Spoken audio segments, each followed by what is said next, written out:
The AirTag Alibi. The sound of rain hitting the roof of a Porsche Taycan is a rhythmic, metallic static. Elena sits in the driver's seat. The dashboard glows with a muted, transformative teal. She isn't looking at the road. She's looking at her iPhone. A notification banners across the screen. An AirTag has been moving with you for 3 hours. She doesn't gasp. She doesn't cry. She reaches under the passenger seat, her fingers grazing the cold leather until they find it. A small white plastic disc. Her husband, Julian, bought it last Tuesday.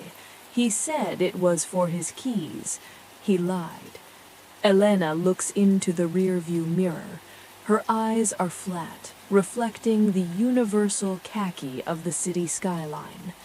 Trust, she whispers to the empty car, is the most expensive thing you can waste on a cheap man. The scene shifts to their penthouse. It is a monument to silhouette and glass.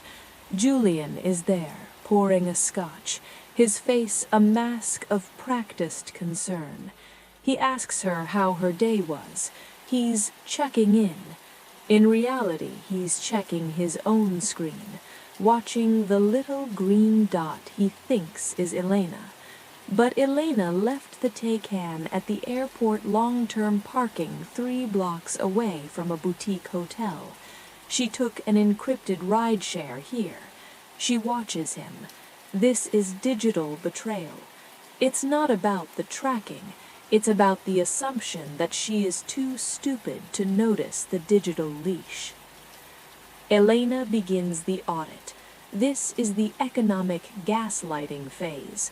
While Julian sleeps, she uses a hardware key to bypass their joint security. She finds the sub-accounts. He's been draining their secondary trust to fund a lifestyle she didn't know existed. Elena's face is illuminated by the cold light of a laptop. She doesn't confront him. To confront him is to lose the tactical advantage. "You thought I was the variable," Elena narrates in the dark kitchen. "But in this architecture, Julian, you're just the bug in the code." Now, when Julian checks his phone, he sees Elena is at the spa. In reality, the AirTag is moving toward the airport. Julian is tracking his own betrayal, thinking it's his wife's routine. The climax happens in total silence. Elena sits in a high-end co-working space. She executes the digital ultimatum. With 3 clicks, she initiates a series of pre-programmed smart contracts. The joint assets begin to migrate into a decentralized autonomous organization that he can't touch, governed by a logic he doesn't understand. Julian is at a dinner meeting. He tries to pay the bill. Declined.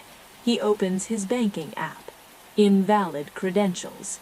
He tries to Face ID into his phone. Locked. To the digital world, Julian no longer exists. He looks up, frantic, and sees Elena standing across the street. She isn't waving. She's just observing. Julian returns to an empty penthouse. The locks have been changed by a firmware update he can't override. His parents receive an automated email containing the full audit of his theft. His business partners receive the spaghetti code logs. He is not just poor, he is irrelevant. Elena is on a private jet. She looks at her phone one last time. She sees the AirTag notification. It's still active. It's currently at a landfill 50 miles outside the city. She hits Remove Device. The screen goes black. The difference between a hunter and a victim is knowing when to stop watching and when to start deleting. When a partner uses digital tools to stalk and economically gaslight you, Is the total psychological murder of their digital existence a justified act of self-defense, or has the architect become the very monster she sought to destroy?